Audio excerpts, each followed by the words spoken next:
bem-vindos aos irmãos da igreja, aqueles que nos visitam, que são irmãos também, mas querem cultuar conosco hoje, aqueles que não professam o nome do Senhor Jesus Cristo, mas estão aqui para também ouvir a mensagem cristã, ouvir a palavra de Deus, a verdade do Senhor. Hoje, meus irmãos, nós estaremos dando continuidade àquilo que o pastor começou sobre os 5 pontos dos irmãos. Não sei se os irmãos se lembram, os 5 pontos conhecidos calvinismo, né? Os 5 pontos do calvinismo. Nós estaremos dando continuidade a esses pontos. Nós vamos falar hoje sobre o segundo ponto, a eleição incondicional. Tá? Eleição incondicional. Eu quero que os irmãos abram as suas Bíblias, antes de nós falarmos sobre esse texto que nós vamos expor.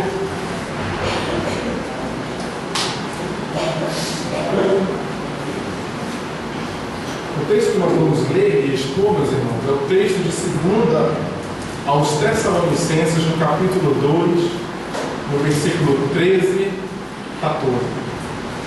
Segunda Epístola de Paulo aos Tessalonicenses, no capítulo 2, no versículo 13 e 14. Eleição incondicional. Vamos orar, meus irmãos, vamos falar com Deus para que Ele nos ajude nesse momento em que nós vamos ler a palavra, ouvir a palavra, para que Ele nos abençoe, para que Ele prepare os nossos corações para ouvir a Sua palavra. Vamos orar. Deus bendito, rendemos graças ao Teu nome, Senhor. A Tua palavra é autoridade sobre a igreja, Senhor. A Tua palavra, ela é viva e eficaz, Senhor. Nós queremos Te louvar porque Tu preservaste ela, Senhor Deus, durante a história, diante de tantas perseguições. Tu cuidaste dela, Senhor Deus. Tu inspiraste os autores, Senhor Deus, como escreveram. E aqui nós estamos diante da Tua palavra, inspirada, pura, Senhor, para aprender de Ti. Quero te pedir, Senhor, que o Senhor santifique o nosso coração para nós ouvirmos sobre um tema que causa tanta revolta, Senhor Deus, à natureza humana, que é a eleição, Senhor, a Tua decisão soberana e pura, Senhor. Por isso, prepara o nosso coração para ouvir, ajuda-nos a olhar para a Tua palavra e o que ela falar, Senhor Deus, que nós tomemos como verdade, Senhor. Por isso, abençoa-nos e oramos a Ti em nome de Jesus Cristo, Senhor. Amém. Meus irmãos, eleição incondicional.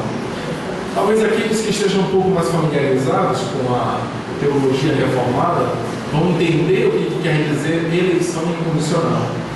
Mas eu quero explicar aqui o que quer dizer isto, principalmente para aqueles que não estão tão familiarizados ou estão ouvindo até mesmo pela primeira vez. Nós falamos que somos uma igreja reformada. O que quer dizer isso? Significa que nós temos como base, foi uma palavra que talvez muitos não conheçam, soteriológica, reformada, calvinista. O que quer dizer base soteriológica? Significa que aquilo que nós cremos como que é necessário para a salvação do homem, a doutrina, ensino sobre a salvação do homem em geral, nós temos como base os princípios calvinistas, reformados. Eu quero mostrar aqui aos irmãos o que quer dizer eleição incondicional dentro desses 5 pontos que se expõem, né? Que o pastor começou com a depravação total e eu aqui quero falar sobre a eleição incondicional. O que é, irmãos, eleição incondicional? É o fato de Deus eleger pessoas soberanamente e incondicionalmente. Ou seja, Ele escolhe pessoas para a salvação sem se basear em nada que elas façam, sem elas terem feito bem ou mal, em nada. O critério não é o critério que Ele olha para o ser humano e diz: eu te escolho, tu mereces ser escolhido, tu mereces fazer parte do meu reino. Não é isso que a doutrina reformada ensina.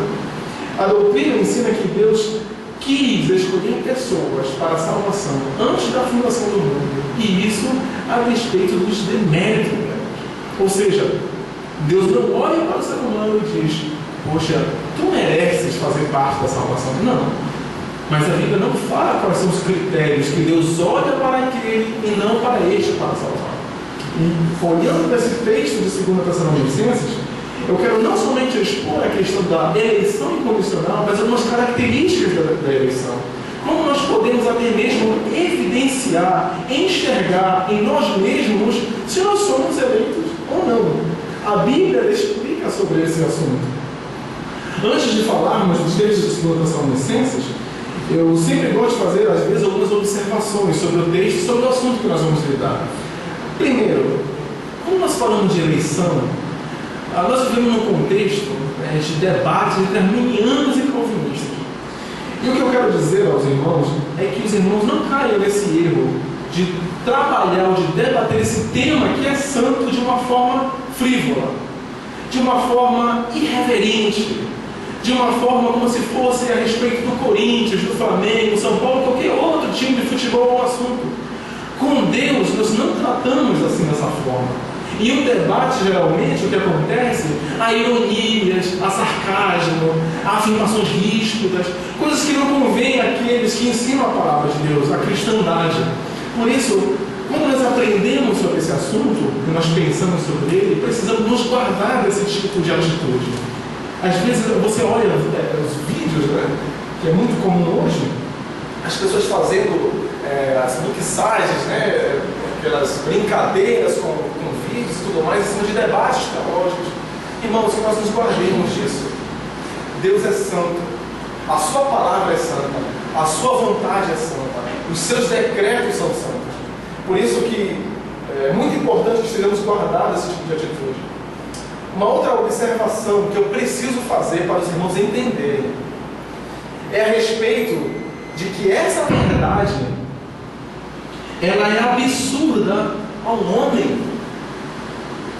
Essa verdade sobre a eleição que nós vamos estudar, ela é ofensiva ao homem. O homem naturalmente resiste a essa verdade. Por quê, meus irmãos? Porque o homem resiste à verdade da salvação soberana de Deus, da eleição. Por quê? Eu preciso trabalhar esse pressuposto para que os irmãos entendam. Em Colossenses, no capítulo 1, não é o texto que nós vamos expor, mas eu estou citando aqui para os irmãos. Em Colossenses, no capítulo 1, no versículo 21, Paulo nos diz que em outro tempo nós éramos alienados, sem conhecimento de Deus, e éramos inimigos no entendimento. Alienados e inimigos no entendimento. Essa é a característica do ímpio. Não conhece a Deus, e o que ele conhece, ele é rebelde a Deus. O cristão, quando ele é salvo, ou o ímpio, quando ele é salvo, ele tem agora uma transformação. O pastor ensinou aos irmãos que a depravação do homem é total. Isso é muito importante, nós não perdermos essa linha. A depravação é total. Ou seja, o homem totalmente é corrompido pelo pecado, inclusive o seu intelecto, o seu entendimento. E quando Paulo fala que nós éramos alienados e inimigos de Deus no entendimento, e depois que Deus nos chama, significa que agora nós estamos sendo santificados aqui, meus irmãos, no intelecto, no entendimento. E o que isso quer dizer? Isso significa que quando eu olho para alguns textos, isso significa que quando eu olho para algumas doutrinas das Escrituras, nós, ainda com o intelecto manchado pelo pecado, temos resistência a algumas coisas. Nós ainda criamos resistência. Deus é santo, Ele é puro, Ele é justo. Mas isso aqui não. Eleição não. Deus é santo, é amor, tudo bem. Mas isso aqui não. Ainda cristãos têm resistência a algumas doutrinas da graça. Por quê? Por causa dessa realidade que nós precisamos também santificar a nossa mente, o nosso intelecto. Quando então recebemos essa informação, nós devemos nos submeter à palavra e à vontade de Deus e pedir a Deus que Deus santifique a nossa mente, o que nós aprendemos do nosso intelecto sobre essas verdades. Vamos ler 2 Tessalonicenses, capítulo 2, do versículo 13 ao 14. 2 Tessalonicenses, no capítulo 2, no versículo 13 ao versículo 14. Diz assim a palavra: mas nós devemos sempre dar graças a Deus por vós, irmãos amados do Senhor, porque Deus vos escolheu desde o princípio para a salvação, na santificação do Espírito e na fé da verdade, ao qual Estado vos chamou pelo nosso Evangelho, para alcançardes a glória de nosso Senhor Jesus Cristo. Meus irmãos, eu quero trabalhar com vocês nessa noite, esse texto, em 5 pontos. Eu espero que os irmãos se lembrem do primeiro quando chegar no quarto ou no quinto, né? Se os irmãos estiverem anotando, vai ser mais fácil. Eu quero trabalhar com vocês o motivo de gratidão a Deus. O segundo ponto, a eleição de Deus. O terceiro ponto, quais as evidências da eleição. O quarto ponto é qual o meio da eleição. E o quinto ponto, qual o objetivo da eleição. Motivo de gratidão a Deus. Qual é o nosso motivo de gratidão a Deus? Eleição de Deus. Quais as evidências da eleição? Qual o meio da eleição? E qual o objetivo da eleição? Lembrando que toda doutrina ela tem implicação prática. Nada aqui é revelado nas Escrituras é algo simplesmente teórico e abstrato. Tem uma implicação prática.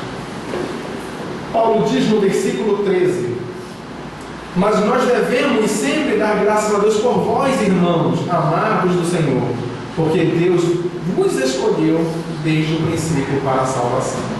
Qual é o motivo, antes de mais nada, que Paulo, antes de introduzir o assunto da eleição, ele dá graças a Deus? Qual é o motivo?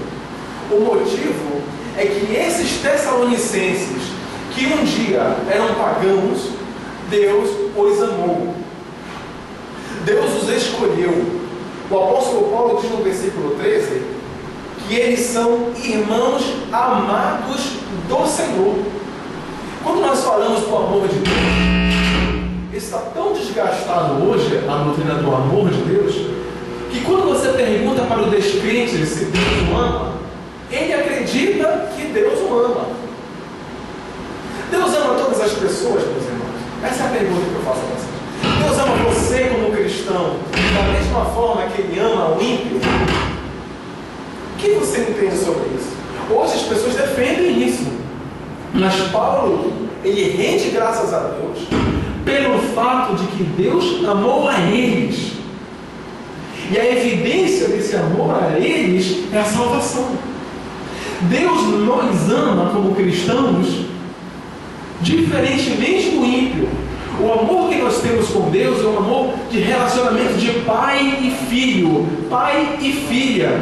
É totalmente diferente. Deus envia o seu Espírito para nós, Deus cuida de nós, Deus nos preserva, Deus nos livra do mal, Deus está conosco, Deus é aquele que nos chama de seu povo, nos chama pelo seu nome. O descrente não tem isso. O descrente não tem Jesus Cristo, ele não tem o Espírito Santo, ele não tem a fé, ele não tem santificação, ele não tem paz com Deus, ele é inimigo de Deus, ele é inimigo no entendimento de Deus. Por isso, quando Paulo ele fala que os tessalonicenses, ele dá graças a Deus por o fato de eles serem amados por Deus, é porque Deus os amou salvando eles desse mundo perverso. Nem todos são amados por Deus como alguns querem imaginar, ou alguns querem entender. Algumas pessoas perguntam: olha, não há nenhuma diferença, o ímpio, entre eu e você. A única diferença é que você vai à igreja e eu não vou. Mas o amor de Deus sobre nós é a mesma coisa? Não. O amor de Deus por nós é eletivo. Deus nos predestinou, diz o apóstolo Paulo lá em Efésios no capítulo 1, em amor. Por isso, o amor de Deus por nós é especial, é único. Deus não ama o ímpio como nos ama. O amor de Deus por nós é de um pai para filho. É alguém que está sempre nos protegendo, nos cuidando e se relacionando com a gente. Os ímpios, por outro lado, o que eles têm então?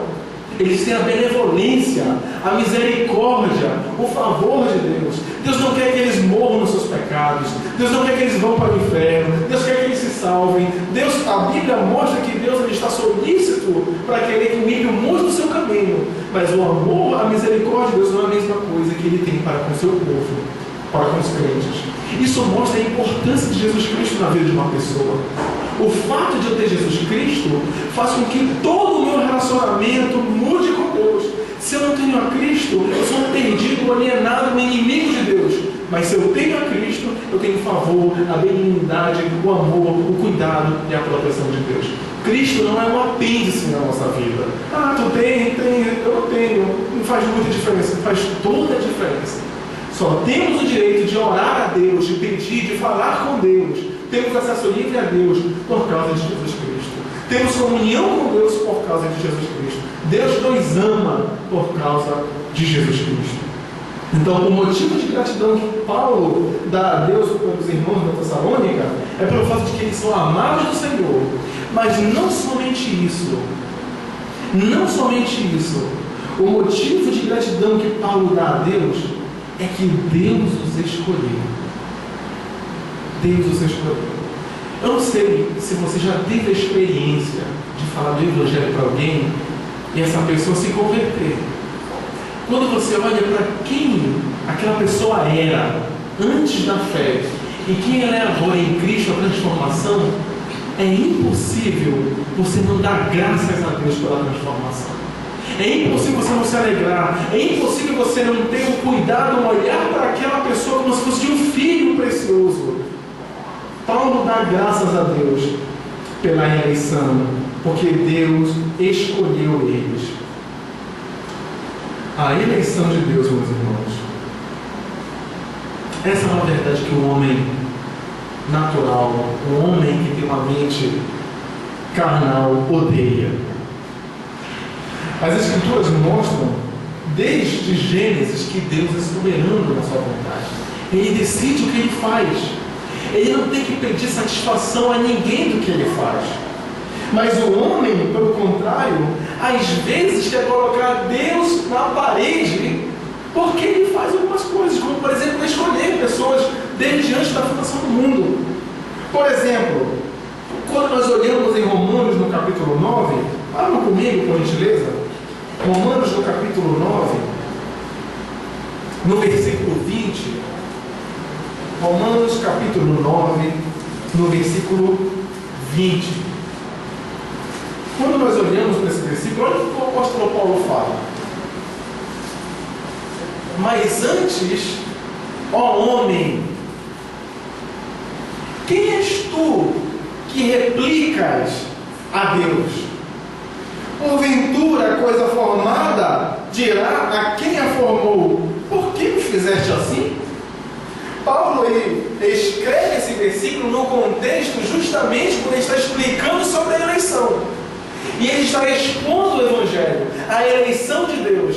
E ele está sempre respondendo às possíveis objeções, os possíveis contra-argumentos. Mas chega um momento que ele fala: peraí, só um instante, quem és tu, homem, para estar replicando com Deus?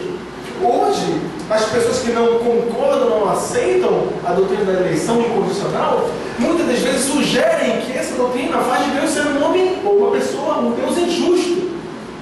Não, Deus fazer isso é injusto, não pode ser assim. Quem és tu que replicas a Deus? A gente precisa colocar o homem no lugar dele e Deus no lugar dele. Quem és tu que replicas a Deus? Quem és tu para estar arguindo com Deus? Tu primeiro ensinou a Deus para pedir a Deus que preste conta contigo? É assim que Deus, as Escrituras falam com o homem e mostram quem é o homem. Abram comigo, por exemplo, meus irmãos, em Isaías. Isaías no capítulo 45.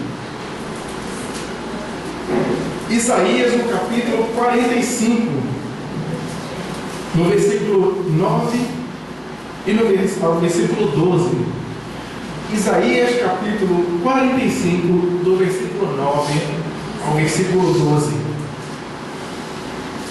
Diz assim a palavra de Deus: ai daquele que contende com o seu Criador, ai do caco entre os cacos da terra. Porventura dirá o barro ao que o forma: que fazes? Porventura dirá a tua obra do seu artífice: ele não tem mãos? Ai de quem diz ao pai: que é o que geras? Ou a mulher: que é o que está de parto? Assim diz o Senhor, o Santo de Israel, seu Criador: perguntai-me que há de suceder, demandai-me acerca de meus filhos e acerca da obra das minhas mãos. Eu é que fiz a terra, e sobre ela criei o homem. Eu com as minhas mãos estendi os céus, e a todo o seu exército dei as minhas ordens. Deus é soberano, e o homem é um caco perto dele. O homem não tem o direito de questionar os desígnios, os propósitos de Deus. O homem comedor de farinha e feijão quer combater a Deus. Ele quer colocar a Deus contra a parede. Aquele que é sempre eterno, aquele que sempre existiu, criou todas as coisas e preserva. O homem quer combater a Deus porque ele escolhe pessoas. Totalmente errado. Ele tem que se submeter aos decretos de Deus. O apóstolo Paulo falou: Deus vos escolheu, Tessalonicenses. Deus escolheu vocês.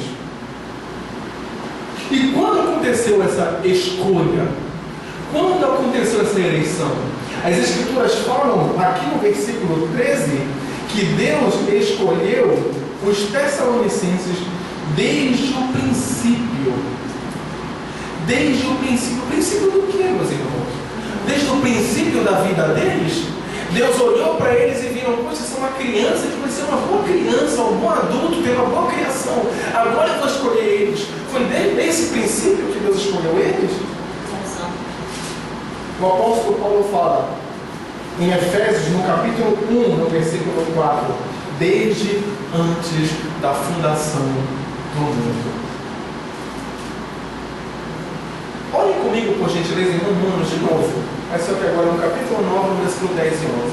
Eu preciso ressaltar isso aqui para deixar claro. Romanos no capítulo 9, no versículo 10 e no versículo 11. Romanos capítulo 9, versículo 10 e 11. Diz assim a palavra de Deus: e não somente isso, mas também Rebeca, que havia concebido de um de Isaque nosso pai, porque não tendo os filhos gêmeos ainda, o quê? Nascido, antes de eles nascerem, nem tendo eles feito bem ou mal, para que o propósito de Deus segundo a eleição ficasse firme. O que Paulo está ensinando aqui sobre a eleição, meus irmãos?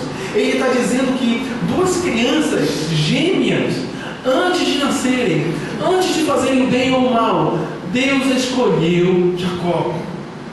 Deus teve misericórdia de Jacó. E isso ele fala, para que o propósito de Deus, segundo a eleição, qual é o propósito de Deus segundo a eleição? Ficasse firme, não por causa das obras, mas por daquele que chama. Ou seja, a eleição, ela é incondicional. Deus não escolheu Jacó porque ele era um filho melhor do que Esaú. Alguns hoje sugerem que Deus escolheu Jacó porque Esaú vendeu o seu direito de primogenitura lá em Gênesis. Mas quando nós olhamos Paulo, inspirado pelo Espírito Santo, ele vai dizer que Deus escolheu Jacó antes ainda deles nascerem, antes deles terem praticado o bem ou o mal. Essa é uma grande verdade que não pode ser omitida, não pode ser negada. Deus escolhe pessoas sem se basear nos méritos delas, e escolhe pessoas a despeito dos deméritos dela. Deus escolhe pessoas desde antes da fundação do mundo para a sua glória. Você já pensou nisso, por um instante? Você já pensou nisso por um instante? Você já pensou a capacidade que Deus tem, mais de 5 milênios, conhecer você? Você já pensou no que é isso? O que é poder? Você já pensou no que é capacidade, controle total da história de todas as coisas? Antes da fundação do mundo, antes de haver qualquer coisa, Deus já te conhecia pelo teu nome, meu Pai do céu. Deus já conhecia pelo nome. Davi, no Salmo 139, ele vai dizer que quando ele ainda estava informe, Deus já o conhecia e já tinha todos os dias da vida dele registrado no livro. E Davi depois vai desenvolvendo, vai falando: esse conhecimento é maravilhoso demais para mim. Eu fico espantado, maravilhado por esse conhecimento de Deus. Os teus pensamentos, ele fala, são mais numeráveis do que o grão de areia. É maravilhoso demais para mim. Deus teve a misericórdia. Ele escolheu amar-nos sem olhar para as nossas falhas e para as nossas supostas boas atitudes. Deus teve misericórdia de ti e Deus teve misericórdia de mim. É só você perguntar. É só você olhar para os fatos. Por que Deus escolhe, dentro de uma família, por que Deus escolhe um filho e não o outro? Ambos cresceram talvez com a mesma criação, ambos estudaram na mesma escola, tiveram o mesmo professor, tiveram a mesma educação, disciplina, mas um se torna cristão ao ouvir a mesma mensagem, a mesma pregação, e o outro não. A eleição de Deus, meus irmãos. Deus nos escolheu desde o princípio, antes da fundação do mundo. Para quê? Essa é outra pergunta que surge. Para que Deus nos escolheu, meus irmãos? Diz no versículo 13 de 2 Tessalonicenses, no capítulo 2. Porque Deus nos escolheu desde o princípio para a salvação. Deus nos escolheu desde o princípio para a salvação. O que Deus pretende em salvar o homem é que o homem viva para sempre de uma comunhão perfeita, com o corpo transformado na glória com Ele. Deus, Ele predestinou pessoas. O plano de Deus na história sempre foi separar um povo para si. Então Ele cria Adão e Eva. Depois de Adão e Eva caem, começa-se a proliferação do pecado. Deus começa a separar uma semente piedosa. Deus sempre procurou, buscou e salvou um povo para si. Quando nós chegamos em Israel, Deus separa Israel. E no Novo Testamento mostra que dentro de Israel estava o verdadeiro povo de Deus. E quando nós chegamos no Novo Testamento, a Bíblia fala que Deus está separando pessoas de todas as línguas, de todas as nações, de todas as raças. Deus tem separado um povo para si. E Ele escolheu isso desde antes da fundação do mundo. E executa isso na história humana. Deus escolheu pessoas para a salvação. Algumas pessoas que não concordam com a doutrina vão dizer: Deus escolheu, na Bíblia, Deus escolhe pessoas para ministérios. Deus escolhe pessoas na Bíblia para funções, para fazer coisas, mas não para a salvação. Porque se Ele escolhesse para a salvação seria injusto. Mas quando nós olhamos para cá, o apóstolo Paulo fala que Deus escolheu para a salvação. Deus os preserva, Deus os protege, Deus guarda, Deus os chama para essa comunhão perfeita. O terceiro ponto, a terceira lição que eu quero mostrar aqui aos irmãos é quais são as evidências da eleição. Isso aqui é uma pergunta muito importante que essa passagem responde. Quais são as evidências da eleição? Olhem comigo no versículo 13 de 2 Tessalonicenses, no capítulo 2. Mas nós devemos sempre dar graças a Deus por vós, irmãos amados do Senhor, porque Deus vos escolheu desde o princípio para a salvação. Olhem agora, na santificação do Espírito e na fé da verdade. Quais são as evidências, agora, como eu me avalio e como você se avalia, que você foi alguém chamado por Deus, eleito por Deus? O apóstolo Paulo diz aqui: santificação e fé. Tem pessoas que dizem, que aplicam a doutrina da eleição de uma forma errada. Elas vão dizer assim: eu estou no pecado agora, eu estou longe dos caminhos de Deus, mas eu sou um eleito. Com que base alguém pode dizer que é um eleito vivendo na impiedade? É possível alguém viver como escravo do pecado e se dizer eleito? Absolutamente não. O apóstolo Paulo vai dizer, pode, ou melhor, ele vai dizer no versículo 13, na santificação do Espírito. O Espírito Santo habita naquele que é realmente eleito e ele opera a santificação nessa pessoa. O que é santificação, meus irmãos? É o processo de separação do mundo, é o processo de desprendimento do mundo e amor cada vez mais crescente a Deus. Não quer dizer que nós nunca pecamos, mas pelo contrário, nós odiamos o pecado e lutamos, combatemos o pecado. Essa é a primeira marca de que alguém é eleito, alguém é chamado por Deus. Essa ideia de que porque eu sou filho de um pastor, de um diácono, e eu sou eleito, eu só estou agora afastado, mas eu vou voltar porque eu sou eleito. Essa ideia não existe no Novo Testamento. A marca de que alguém pertence a Cristo, que foi eleito, que foi chamado desde antes da fundação do mundo, é a santificação do Espírito Santo. A segunda evidência que o apóstolo Paulo fala é a fé. Algumas pessoas, quando ouvem pela primeira vez a doutrina da eleição, elas fazem a seguinte pergunta: mas e alguém que crê em Jesus Cristo não escolheu ele? Isso não existe. E se alguém crê em Jesus, mas só que Deus vai falar: olha, eu não te escolhi? Isso não existe. O fato de alguém crer é a prova de que ele é eleito. O fato de que alguém tenha fé na verdade é a prova de que ele é eleito. E surge a pergunta agora para nós, para mim e para você: nós somos eleitos? Eu tenho, de acordo com o apóstolo Paulo, as evidências de que Deus me chamou, me escolheu desde antes da fundação do mundo? Lembrem-se que toda doutrina tem uma implicação prática. E aqui aparece o apóstolo Paulo fazendo mais uma vez o seguinte: vocês foram eleitos, e a evidência é que vocês são santificados no Espírito Santo e creem na verdade. Você é um eleito. Não adianta apenas a gente só querer se preparar para participar de debates e de vídeos e debates sobre esse assunto. A pergunta mais importante que nós nos fazemos é: eu sou um eleito? Essa é a pergunta. Não importa o que o teólogo A fala, o teólogo B fala, o teólogo C fala sobre eleição. O que importa é se eu participo disso aqui. Se Deus me chamou, se Deus me elegeu. Eu odeio o meu pecado.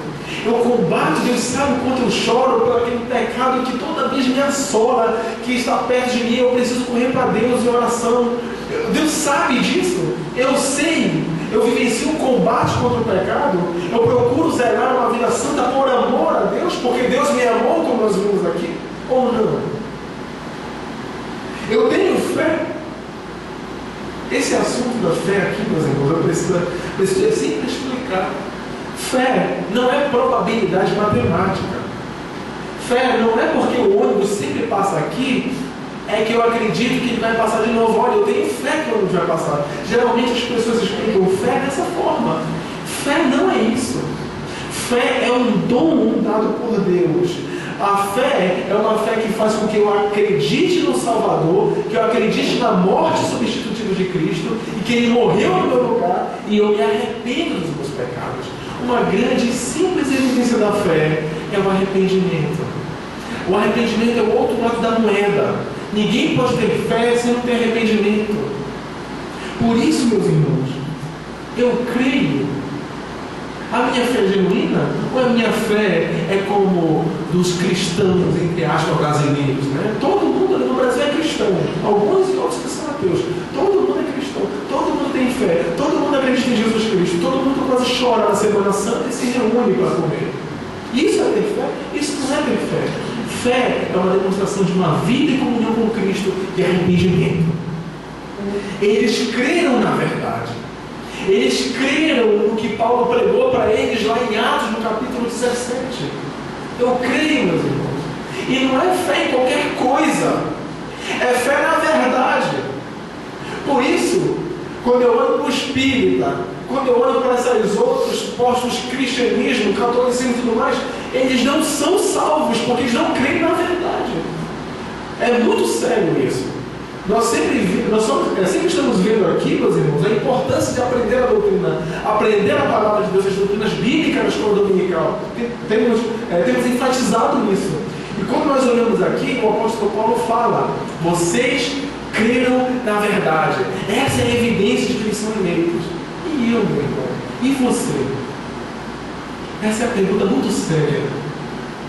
Dependendo da resposta, do estilo de vida que você tem, essa é a prova de que você é um eleito ou você não é.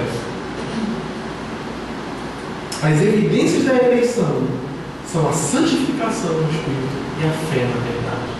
Não existe, eu creio, mas Deus não me elegeu. Não existe isso.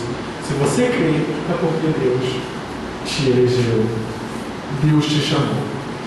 O quarto ponto que eu queria trabalhar aqui com vocês, irmãos, em cima desse texto, é a respeito do meio da eleição. Através do que Deus, na história, na experiência humana, Ele concretiza a eleição. Algo que Ele decidiu antes da fundação do mundo, como Deus Ele a utiliza na história, como Deus Ele aplica, Ele salva os eleitos de fato. Olha o que diz no versículo 14, meus irmãos. 2 Tessalonicenses, no capítulo 2, no versículo 14. Ao qual o Estado de eleito, de santificado, de crente, ao qual o Estado vos chamou pelo quê? Pelo nosso Evangelho. Então Deus, Ele aplica a eleição na história através da pregação da palavra. Por que eu estou explicando isso? Porque também pessoas levantam argumentos dizendo: olha, a eleição é injusta, e se Deus elege mesmo pessoas, nós não vamos pregar mais para ninguém, porque já temos eleitos. Isso é uma forma errada de pensar. A Bíblia fala que o apóstolo Paulo, ele, através do Evangelho, o Senhor chamou eles. O Senhor chamou os Tessalonicenses através da pregação do apóstolo Paulo. Vamos ver isso aqui, meus irmãos, lá em Atos. Quando isso aconteceu? Abra comigo em Atos, no capítulo 17, no versículo 4. Atos, no capítulo 17, do versículo 1, para nós entendermos.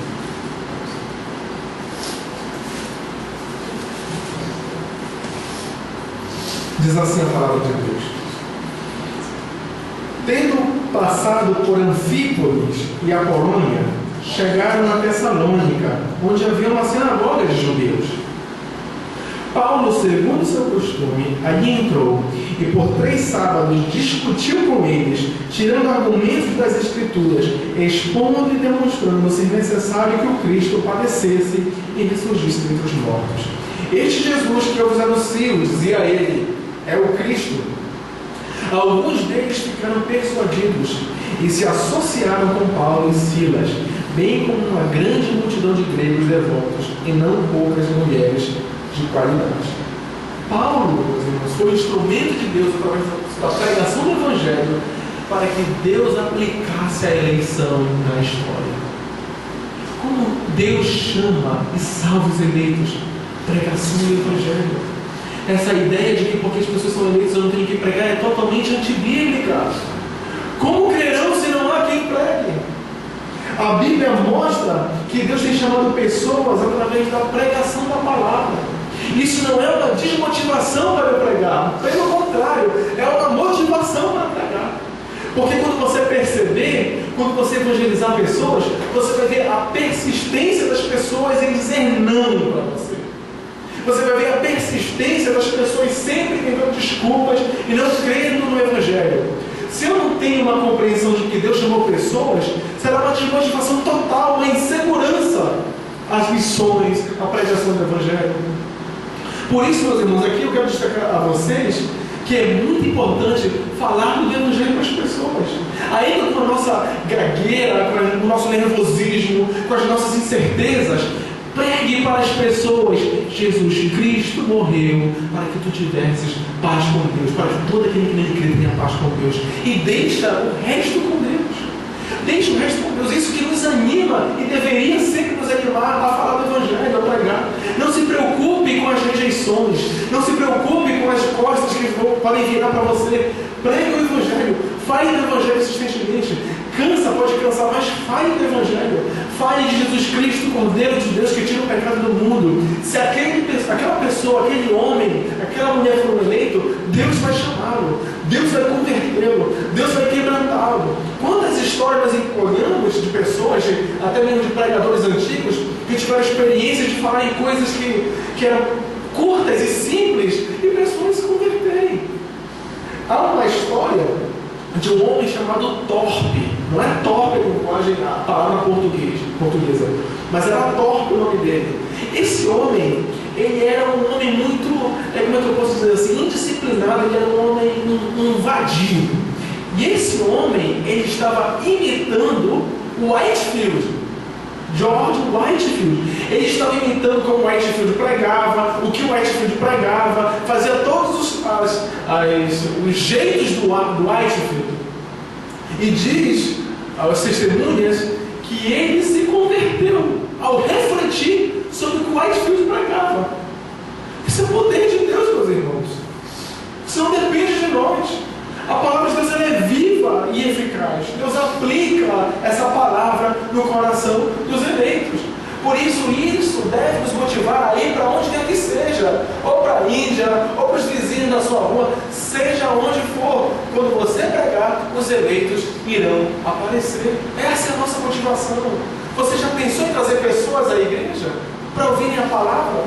Quem sabe aquela pessoa que está na sua família que não conhece a Cristo, Deus a alcançará para a pregação da palavra no culto. Quem sabe? Quem sabe Deus não alcançará essa pessoa através da sua pregação, através da pregação da palavra que você pode fazer para essa pessoa. Deus pode alcançar. É assim que Deus faz, meus irmãos. Deus vos chamou pelo nosso evangelho, disse o apóstolo Paulo. Isso é motivador, meus irmãos. Se eu fosse esperar o livre-arbítrio, o suposto livre-arbítrio do homem, ele nunca iria crer. George Whitefield disse que a única coisa que o livre-arbítrio do homem pode escolher é o inferno. Eles só desejam o mal e o mal. Se nós formos depender das reações e decisões humanas, nós ficaríamos em mar de desânimo. Mas o fato de que Deus ele aplica a eleição através da pregação da palavra, isso deve nos motivar. Irmão, que isso não seja apenas mais um sermão para você. Fale de Jesus Cristo para as pessoas. Você crê na mensagem? Você crê no Evangelho? Você acredita realmente que Jesus Cristo morreu e ressuscitou ao terceiro dia para que todo aquele que nele crê não passe pelo inferno, mas tenha a vida eterna? Ou nós só queremos aprender cosmovisões cristãs para estar debatendo com ímpios, meus irmãos? Nós precisamos pregar esse Evangelho para as pessoas. As pessoas precisam do Evangelho.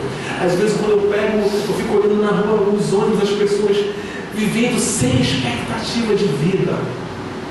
Acordando cedo, trabalha para gastar, para comer, para vestir, para depois trabalhar de novo, sem esperança, sem Deus neste mundo. Que vida triste é essa?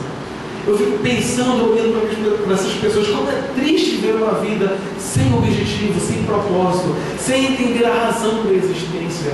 Certa vez eu perguntei para uma pessoa, qual é o propósito da vida para você? Eu não sei.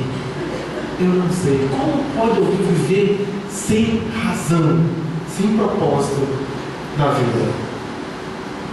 Qual é o meio que Deus aplica a eleição? Pregação do Evangelho. Pregação do Evangelho. E a quinta e última pergunta a ser respondida sobre esse tema: qual o objetivo da eleição? O que Deus quer com a eleição? Nós já vimos nessa passagem. Vamos ler de novo no versículo 14. O apóstolo Paulo fala mais uma vez: a qual estado vos chamou pelo nosso Evangelho, para alcançardes a glória de nosso Senhor Jesus Cristo. Deus tem uma herança reservada nos céus para os crentes, para os santos, para o povo dele. Em 1 Pedro, se você abrir comigo, no capítulo 1, o apóstolo Pedro ele vai dizer a mesma coisa. 1 Pedro, no capítulo 1, no versículo 9. Olha o que diz: alcançando o fim da vossa fé, o objetivo da vossa fé, a salvação das vossas almas. Esse é o objetivo de Deus ter decidido, antes da fundação do mundo, escolhermos. Porque Ele nos quer que nós sejamos o seu povo na eternidade. E usufruamos de uma comunhão perfeita com Ele, eterna e para sempre. Esse é o objetivo de Deus. O povo que Ele sempre quis para Ele, para estar com Ele em comunhão perfeita, isso acontecerá na eternidade. Quando nós olhamos lá para o final de Apocalipse, nós vemos Deus ali falando que Deus tem para si agora um povo e Deus é o Deus deles. Não haverá mais nada que possa colocá-los em perigo, porque Deus estará com eles. O objetivo da eleição é a glória do nosso Senhor Jesus Cristo. Abra comigo o último texto que eu quero ler com vocês sobre esses 5 pontos, que se encontra em Romanos, no capítulo 8, no versículo 30. Esse versículo, ele vai resumir, posso dizer assim, tudo isso que nós podemos falar aqui. Romanos, no capítulo 8, no versículo 30. Diz assim a palavra de Deus: e aos que predestinou, a estes também chamou. E aos que chamou, a estes justificou. E aos que justificou, a estes também glorificou. Vocês percebem que o alvo de Deus final é a nossa glorificação, a nossa transformação total, completa, livre, totalmente e para sempre do pecado. É um estado de transformação que nem Adão teve. Às vezes a gente pensa que Adão, antes da queda, vivia nesse estado que Deus está prometendo para nós. Mas não. O estado de glorificação é algo muito mais perfeito, mais glorioso, mais poderoso. Deus nos livrará para sempre do nosso pecado, da nossa luta e do nosso combate. Percebam também que existe uma cadeia, existe uma linha, uma corrente que não pode ser quebrada. Aqueles a quem Deus predestinou, Ele chama. Nós vamos ver sobre o chamado eficaz também, que é um dos pontos dos 5 pontos. E nós vamos ver também sobre a perseverança dos santos, porque eles, aqueles a quem Deus chamou, serão glorificados. Percebam que existe uma ordem que não pode ser quebrada. Por isso que essa ideia de que o cristão genuíno, verdadeiro, alguém que foi de fato eleito por Deus, ele não pode perder a salvação.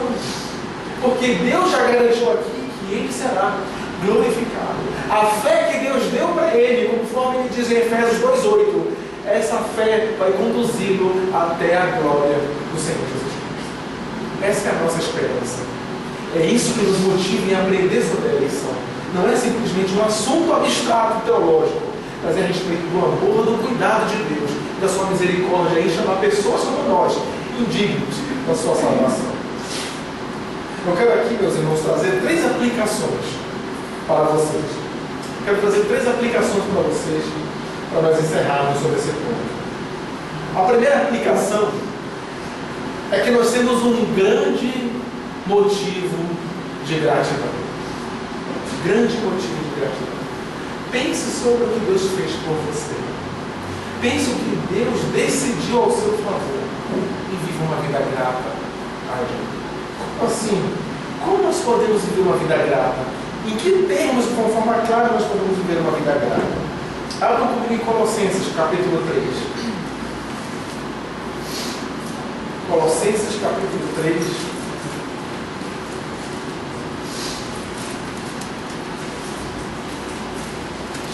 No versículo 12 ao 17. Colossenses capítulo 3, do versículo 12 ao 17. Paulo também falou sobre isso aqui, nos 3 primeiros capítulos.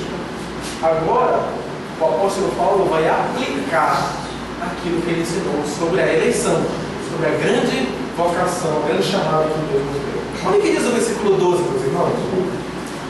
Vós, portanto, olhem agora, como escolhidos de Deus, santos, amados, mais uma vez, revestivos de coração compassivo, de benignidade, humildade e mansidão, longanimidade, suportando-vos uns aos outros e perdoando-vos mutuamente, se alguém tiver queixa contra o outro, assim como ainda o Senhor vos perdoou, a vós assim o fazei também vós.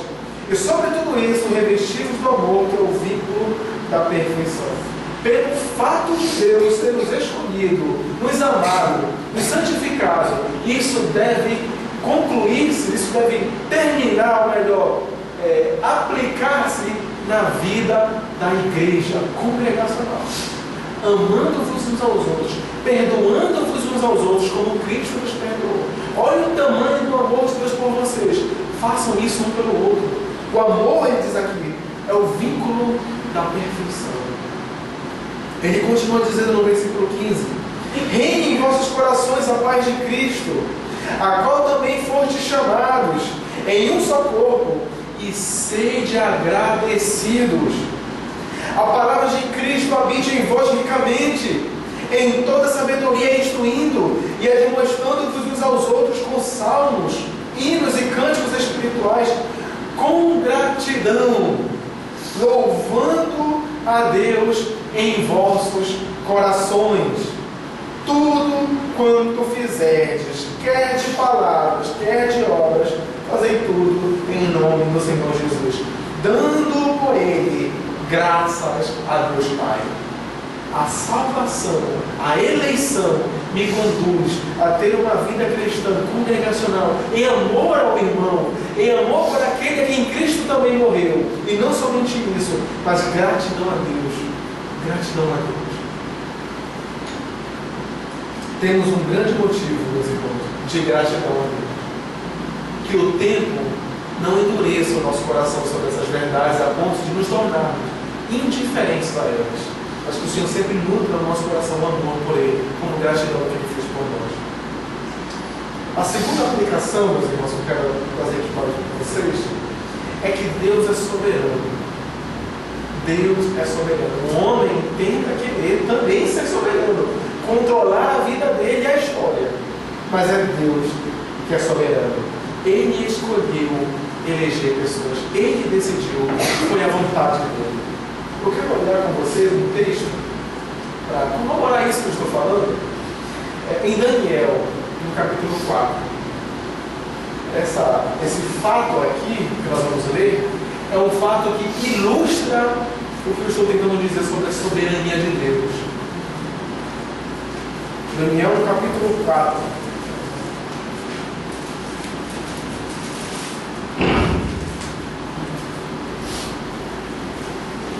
Versículo 28 ao versículo 35. Só para nós entendermos. Daniel capítulo 4, versículo 28 ao 35. Olha o que diz, meus irmãos. Tudo isso veio sobre o rei Nabucodonosor. Se lembram de Nabucodonosor? O homem mais poderoso da época, vencendo inclusive o Egito, que era uma nação forte.